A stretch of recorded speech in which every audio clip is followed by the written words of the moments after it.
श्री रुकुमलाल साहू और सत्यभामा परगनिया के स्वर में मैके के चिन्हा।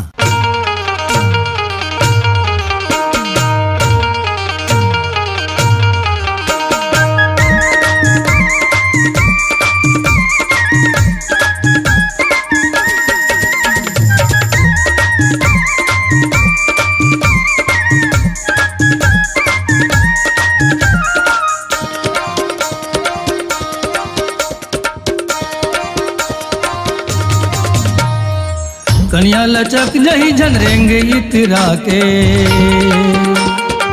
कन्या लचक जही झनरेंगे इतरा के। हवा के मारे चौकी बांध नैना भरमा के, हवा के मारे चौकी बांध नैना भरमा के। दरिया के पार अब हमारे सुना के, दरिया के पार अब हमारे सुना के। हृदय माँ करे घाव राजा सिसरी बजा के, हृदय माँ करे घाव राजा सिसरी बजा के।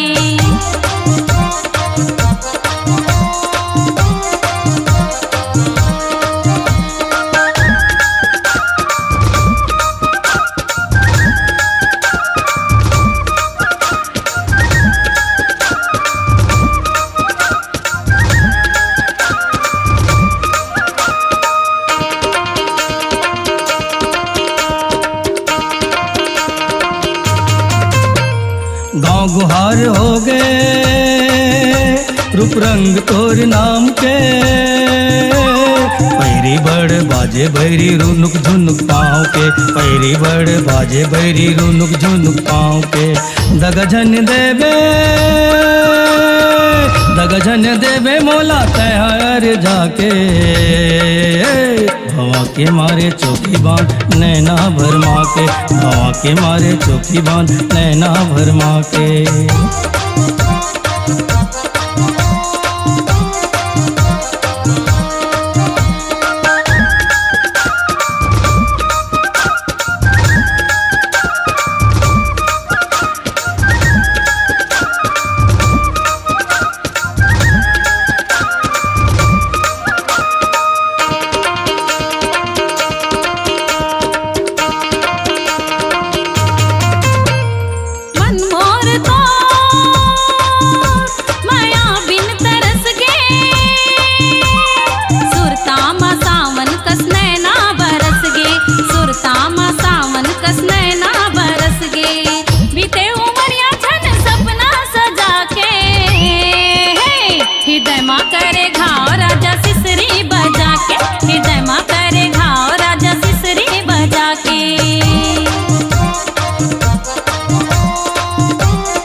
संशोधन कर में तोला हरदी मारा गाऊं।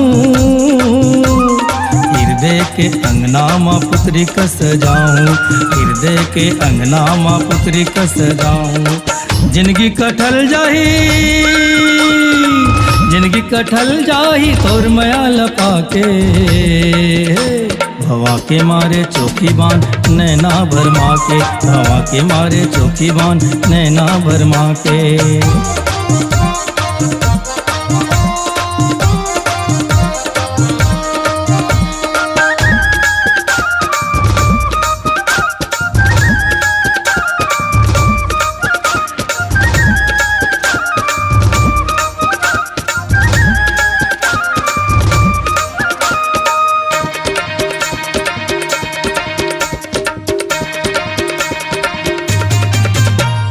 तोरे भरोसा माँ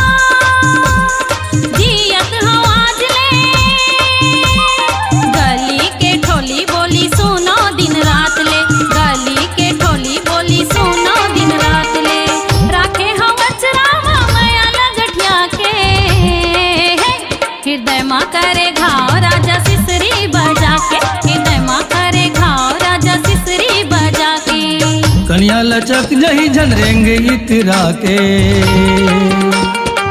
कन्या लचक जही झनरेंगे इतरा के। हवा के मारे चौकी बांध नैना भरमा के, हवा के मारे चौकी बांध नैना भरमा के। दैमा करे घाव राजा सिसरी बजा के, हवा के मारे चौकी बांध नैना भरमा के। दैमा करे घाव राजा सिसरी बजा के, हवा के मारे चौकी बांध नैना भरमा के। छत्तीसगढ़ी सांस्कृतिक लोक कला मंच मोर गवई गंगा ग्राम पिरदा भीमभौरी की प्रस्तुति मैके के चिन्हा, जिसे अपने मधुर आवाजों से सजाए हैं श्री रुकुमलाल साहू, सत्यभामा परगनिया, श्री दिलीप टिकरिया, कुमारी प्रज्ञा परगनिया। कार्यक्रम हेतु संपर्क करें 9992555493।